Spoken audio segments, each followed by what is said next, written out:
राधे राधे दोस्तों, आप सभी का स्वागत है आपके अपने यूट्यूब चैनल में सोनू सर कॉमर्स क्लासेस में। तो हम लोग जैक मॉडल सेट 2023 के जो भी मॉडल सेट थे वो हम लोग सॉल्व कर चुके हैं। तो आज आपको बताने जा रहे हैं जो आपका एग्ज़ाम हुआ था 2022 में क्लास 11th का। तो आपके लिए हेल्पफुल होगा ये वीडियो, तो आप लोग सारा क्वेश्चन देख लीजिए और उम्मीद है कि कुछ क्वेश्चन आप लोग को यहाँ इसमें अगर मैच कर गया तो बहुत ही अच्छा रहेगा आप लोग के लिए। तो चलिए शुरू करते हैं वीडियो को। तो पहला क्वेश्चन आपको दिया गया है इसमें कि the meaning of book keeping. तो बुक कीपिंग का मीनिंग क्या है, यानी पुस्तक पालन का अर्थ क्या है। ठीक है, तो पुस्तकों को रखना, पुस्तकों को अलमारी में रखना, व्यापारिक लेन देनों को लेखा पुस्तकों में रिकॉर्ड करना, इनमें से सभी। तो यहाँ पर जो है बुक कीपिंग का मतलब होता है recording business transaction in the books of accounts. तो ऑप्शन नंबर 3 सही हो जाएगा। ठीक, क्वेश्चन नंबर 1 का। क्वेश्चन नंबर 2 में दिया गया main function of financial accounting का क्या है। Accounting all business transaction, interpret financial data, assist manager in decision making, all of this. तो ये आपका सही आंसर हो जाएगा, ऑप्शन नंबर 4 हो जाएगा। ठीक है, main function of financial accounting, वित्तीय लेखांकन का मुख्य कार्य क्या है, वो इनमें से सभी हो जाएगा। उसके बाद क्वेश्चन नंबर 3 में आपको दिया गया है, क्वेश्चन नंबर 3 में दिया गया है कि when was the first book of book keeping and accountancy published. ये पब्लिश कब हुआ था, 1494 में। ठीक है, तो ऑप्शन नंबर 2 सही हो जाएगा क्वेश्चन नंबर 3 का। Question number 4, book keeping is the art of recording business dealing in a set of books. तो ये किसने कहा था, R.N. कार्टर ने कहा था। तो ऑप्शन नंबर 3 सही हो जाएगा। ठीक है, क्वेश्चन नंबर 4 का ऑप्शन नंबर 3 हो जाएगा। क्वेश्चन नंबर 5 में दिया गया which of the following is not a सब फील्ड ऑफ अकाउंटिंग, यानी निम्न में से कौन सा लेखांकन का सहायक क्षेत्र नहीं है। ठीक है, तो ये सहायक क्षेत्र जो है वो नहीं है बुक कीपिंग, क्योंकि बुक कीपिंग जो है एक प्रोसेस है और ये उसका पार्ट है। फाइनेंशियल अकाउंटिंग, कॉस्ट अकाउंटिंग और ये मैनेजमेंट अकाउंटिंग, ये फील्ड है। तो ये आपका क्वेश्चन नंबर 5 का ऑप्शन नंबर 1 हो जाएगा, यानी बुक कीपिंग। क्वेश्चन नंबर 6 में दिया गया user of financial information include, लेखांकन सूचनाओं के उपयोगकर्ता में शामिल है share holder, government, creditors, all of this, अंशधारीगण, संस्कार, सरकार, लेनदार और इनमें से सभी। तो ऑल ऑफ दिस हो जाएगा, यानी ऑप्शन नंबर 4 सही हो जाएगा। विच ऑफ द फॉलोइंग में be called the language of the business. तो बिजनेस का लैंग्वेज क्या होता है, बिजनेस का जो लैंग्वेज है वो है अकाउंटिंग। ऑप्शन नंबर 3 सही हो जाएगा। ठीक है, निम्नलिखित में किसे व्यापार की भाषा कहा जाता है, वो क्या है, लेखांकन है। क्वेश्चन नंबर 7 के बाद क्वेश्चन नंबर 8 देख लेते हैं। The limitation of accounting are based on historical cost, influenced by the personal judgement, affected by the window dressing, all of this. तो लेखांकन की सीमाएं क्या है, ऐतिहासिक लागतों पर आधारित है, व्यक्तिगत निर्णयों से प्रभावित है, झूठे दिखावे से प्रभावित है, इनमें से सभी। तो इनमें से सभी हो जाएगा, ऑप्शन नंबर 4 हो जाएगा। विच of the following is a current liability. Current liability क्या होता है, जो हम लोग शॉर्ट टर्म के लिए यूज़ करते हैं, यानी जो हम लोग 1 साल के अंदर जिसका पेमेंट कर देते हैं, तो यानी शॉर्ट टर्म लोन हो जाएगा आपका यहाँ पर करेंट लाइबिलिटी। ऑप्शन नंबर 3 सही हो जाएगा। ठीक है ना। क्वेश्चन नंबर 10 में विच of the following is intangible assets. ये सभी को पता है इंटेंजिबल एसेट्स क्या होता है, गुडविल। ऑप्शन नंबर 4 सही हो जाएगा, ख्याति। क्वेश्चन नंबर 11 में दिया गया cash discount is. Cash discount जो है, कैश डिस्काउंट के लिए लिखा गया है allowed at the time of sale of goods, received at the time of making payment, received at the time of purchase of goods, all of this. तो नगद कटौती क्या है, माल के विक्रय के समय दी जाती है, भुगतान करते समय प्राप्त होती है, माल के क्रय के समय प्राप्त की जाती है, इनमें से।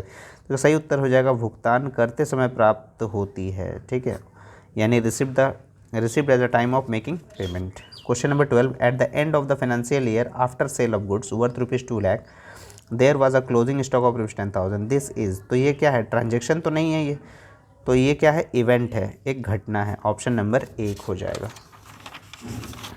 आगे बढ़ते हैं हम लोग क्वेश्चन नंबर 13 की ओर। Arun is a book seller, which item will be goods for his business. तो इसका सही आंसर क्या हो जाएगा, ये सब नहीं होगा, कंप्यूटर, परचेज ऑफ कंप्यूटर नहीं होगा, फर्नीचर नहीं होगा, परचेज ऑफ फैन नहीं होगा, परचेज ऑफ स्टेशनरी हो जाएगा। ऑप्शन नंबर 4 सही हो जाएगा।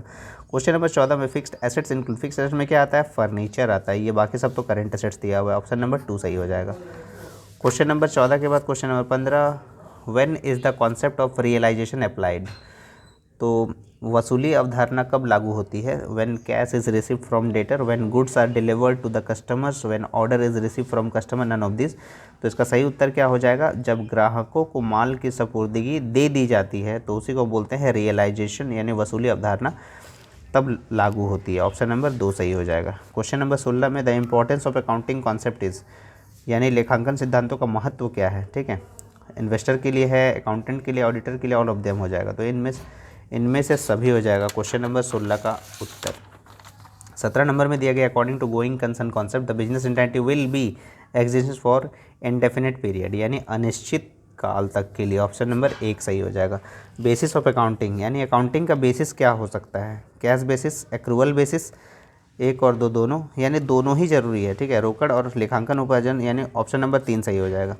Question number 19 first step in accounting process, accounting process का पहला स्टेप क्या है, identification of transaction. Option number 2 सही हो जाएगा 19 का।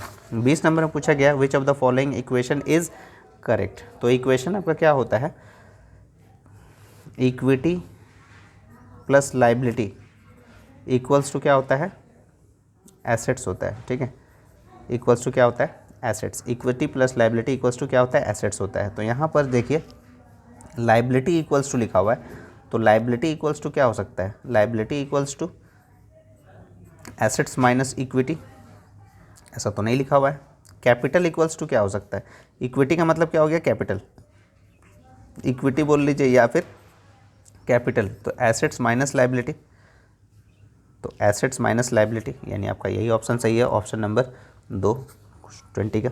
21 में दिया गया है debit the receiver and credit the giver is applicable to. तो ये गोल्डन रूल में से एक है, debit the receiver credit the giver. कहाँ पढ़े थे, याद रखिए, बताइए कहाँ पढ़े थे, पर्सनल अकाउंट में। पर्सनल अकाउंट का रूल क्या है, तो डेबिट द रिसीवर क्रेडिट द गिवर। रियल अकाउंट में क्या होता है, debit what comes in credit what goes out. और नॉमिनल अकाउंट में क्या होता है, debit all expenses and losses credit all income and gains. तो यहाँ पर पूछा है कि क्या ये एप्लीकेबल है रिसीवर और गिवर वाला पर्सनल अकाउंट में, तो आपका ऑप्शन हो जाएगा 1 21 का 1।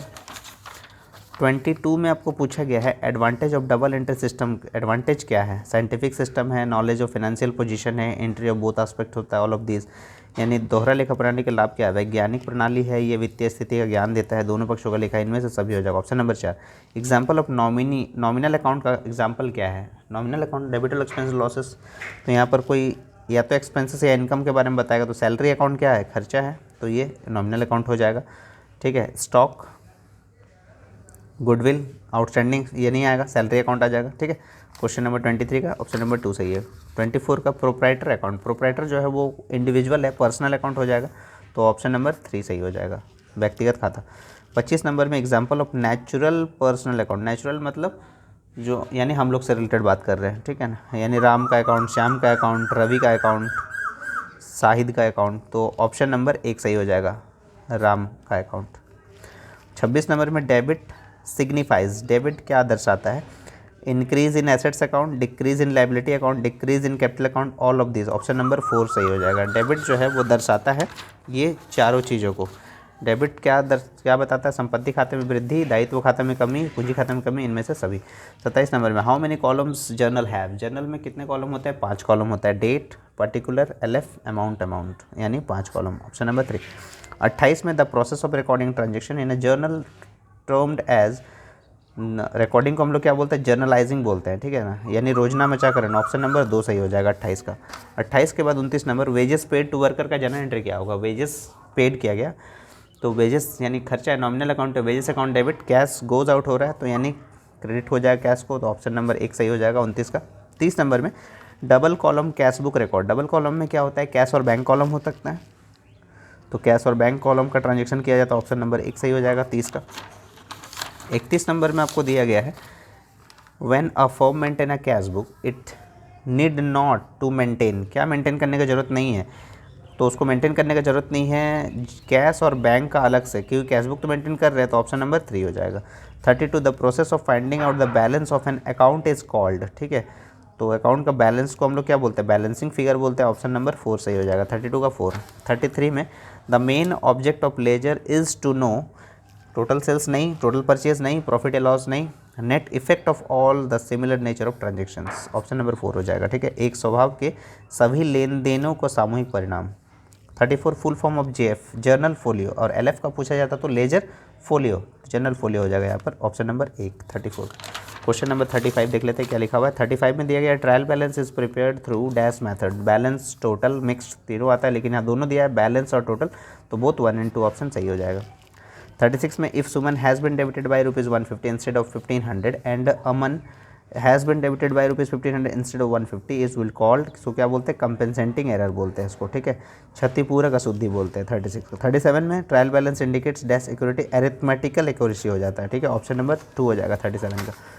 Question number 38 goods sold to Manish worth ₹650 and was entered in account 560, now Manish account will be debited by, जितना का डिफरेंस हो रहा है दोनों का डिफरेंस ₹90 का है, तो ऑप्शन नंबर 3 हो जाएगा ₹90।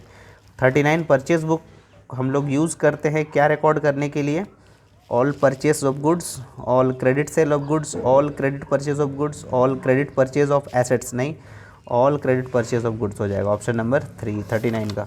Last question, question number 40, a businessman pays ₹1000 as college fees of his son, this will be debited, तो ये पर्सनल एक्सपेंसेस है तो ड्राइंग अकाउंट में जाएगा, ये पहला नंबर ऑप्शन हो जाएगा ड्राइंग अकाउंट, ठीक है।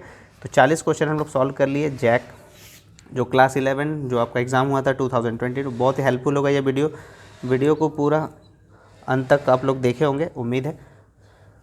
तो आपका कोई भी डाउट अगर रहेगा तो कमेंट सेक्शन में कमेंट कर सकते हैं, और अगर कुछ अगर क्वेरी रहेगा तो आप पूछ सकते हैं, कुछ भी जो आपको पढ़ाई से रिलेटेड होगा, जो अकाउंट्स या बिजनेस मैथ्स या सीए कोई भी आप क्वेश्चंस पूछ सकते हैं इसमें, ठीक है, उसका आपको आंसर्स दिया जाएगा। तो अगर आपको चैनल में सारे वीडियो पसंद आ रहे हैं तो ज़्यादा से ज़्यादा शेयर करें, लाइक करें, ज़्यादा से ज़्यादा शेयर इसलिए करें ताकि जो स्टूडेंट एग्ज़ाम दे रहे हैं उनको दिक्कत ना हो, सारे उसको जो ऑब्जेक्टिव जो मल्टीपल चॉइस क्वेश्चन बता रहे हैं उनको इकट्ठा मिल जाए और उनको हेल्प हो जाए एग्ज़ाम में। और अगर आप चैनल पर नए हैं तो चैनल को सब्सक्राइब कर लीजिए, ठीक है, और इस तरह वीडियो पाने के लिए और सोनू सर कॉमर्स क्लासेस को आप लोग सब्सक्राइब कर लें। तो तब तक के लिए राधे राधे दोस्तों।